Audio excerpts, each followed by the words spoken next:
Why was this law signed on the 15th of October, that dark Wednesday, isn't it?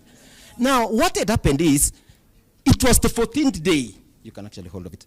It was the 14th day where, after 14 days, the law must be signed. If it is not signed, it becomes a law automatically. The president then would have abdicated his duty.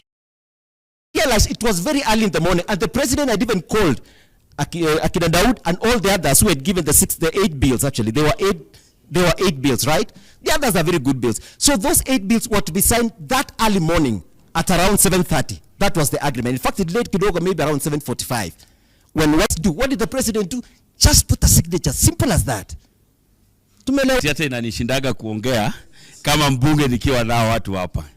But the truth is, even me as a first-time member of parliament, I get to learn a lot of things every single day. And I used to sit on this side, and everything that I used to do was to criticize even before I read it. As we speak, this bill is a bill of 2018, meaning ni kitu imekuwa. What has been done by Mheshimiwa from Wajir is amendment yenye ameongezea pale. But ungeona pale mtandaoni vitu watu walikuwa wameshaandika, ilikuwa ni gava saizi itakuwa inaingia kwa simu yako, itakuwa inajua una 20 million utakuwa unapigwa fine. Kimwacha sijui fare ukitumiwa fare ukose kuenda. Kulikuwa must go on again and again. We are able to tell people, and that is the MP here for Wajir, and also KJ, and also Yundugia, that we continue having forums like this again and again, so that we can demystify some of these issues that we're having. Thank you so much. Mheshimiwa Kithure. This government today is going to put 25,000 Wi-Fi hotspots. It has already started. What? I know. All right. All right. Order, ladies and gentlemen. The only point is that even as we are making good suggestions, we should not misinform. There is a place for the artists in communication. For example, what you're suggesting. The thing about platforms where these notices are put, these notices are put on the platforms as is stipulated by law, so that it is measurable. If you put it online, the measurability of it is near impossible. Think about it this way, Obina.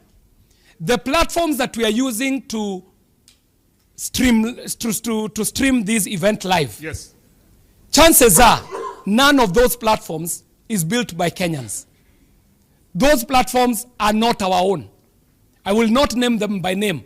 If you're streaming live, you know where you're streaming live on. Chances are that that company sits in Silicon Valley. Probably it does not even have an address in Kenya.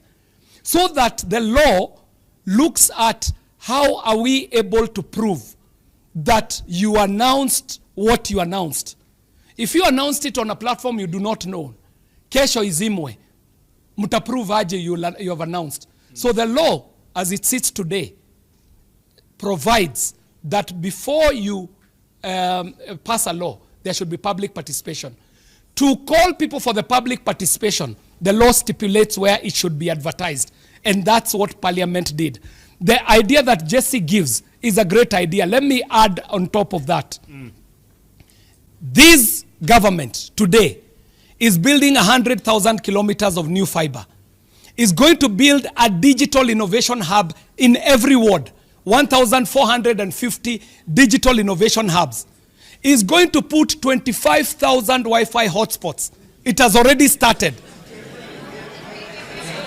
What? I know. All right. All right. Order, ladies and gentlemen. Remember, guys.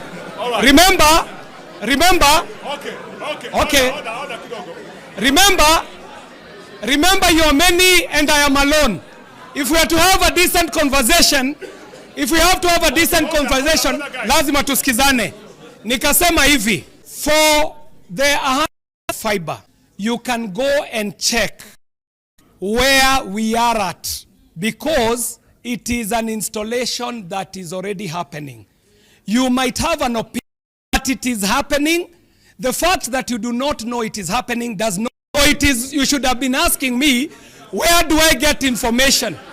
Now, that was not the point. We should be asking ourselves as Kenyans, how can we, well versed in media issues, ukienda pale Juja, you'll find young people who have graduated with degrees in software engineering. So what is stopping us as a country from developing our own WhatsApp, our own TikTok, our own Twitter, so that as government is providing connectivity, I myself should be thinking pale Konza City, because Konza City is a reality. Whether you have seen it or not, it is existing. I as a developer, how will I get a place in Konza City so that all those ideas I have as an individual, technology from Silicon Valley. Jalash had something to add. I just